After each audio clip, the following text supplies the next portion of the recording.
ताकि इधर कम से कम जो है ना वो पानी पहुँचे, रेज कम से कम पहुँचे। तो ये इंशाल्लाह उम्मीद काफ़ी है कि ये बेहतरीन तौर पे परफॉर्म करेगा। इस फील्ड को हमने जब वक्त तैयार किया तो इस फील्ड को नॉर्मल कल्टीवेशन करने के बाद जब पहली दफ़ा हमने इसको पिकनिक पर शिफ्ट किया तो इसको फ्लैट ज़मीन के ऊपर हमने मूंगी का छटा दे दिया। 10 किलो मूंग बीन का छटा हमने दिया इसके ऊपर ज़मीन के ऊपर, और उसके बाद रेज बेड निकाल दिए।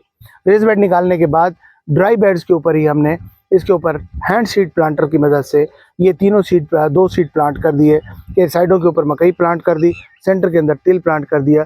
उसकी वीडियोस भी हमारे चैनल पे मौजूद है, इसी चैनल के ऊपर पीछे इसकी सोइंग की वीडियोस भी मौजूद है। तो 15 दिन के बाद आज ये पोजीशन है 15 दिन की। 15 दिन के बाद आज हमने कल इसको पहला पानी लगाया, यानी कि सोइंग के बाद पहला पानी इसको 15 दिन के बाद कल लगाए। तो उसके बाद इंशाल्लाह उम्मीद काफ़ी है कि इसको अगले शायद 1 महीने तक पानी की ज़रूरत ना पड़े।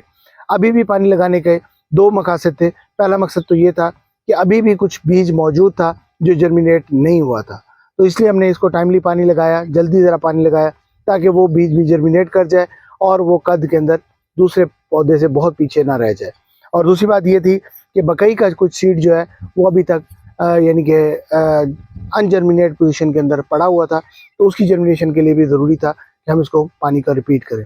तो आज हमने 15 दिन के बाद इसको पानी को रिपीट किया। इस वक्त पोजीशन आपके सामने है माशाल्लाह। इस वक्त बेड जो है ना वो ग्रीन नज़र आना शुरू हो गए हैं। तो ये 15 दिन की क्रॉप है। होपफुली अगले 15 दिन के अंदर ये बेहतर कंडीशन में होगी। हम गाय बगाए इसके बारे में आपको अपडेट करते रहेंगे। किसी किस्म का कोई क्वेश्चन हो तो ज़रूर कमेंट्स के अंदर पूछिएगा। अगर हमारी वीडियो अच्छी लगे तो इसको ज़रूर शेयर कीजिएगा, हो सकता है ये किसी के काम आ जाए। बहुत शुक्रिया। मियां इरफान, डिस्ट्रिक्ट राजनपुर।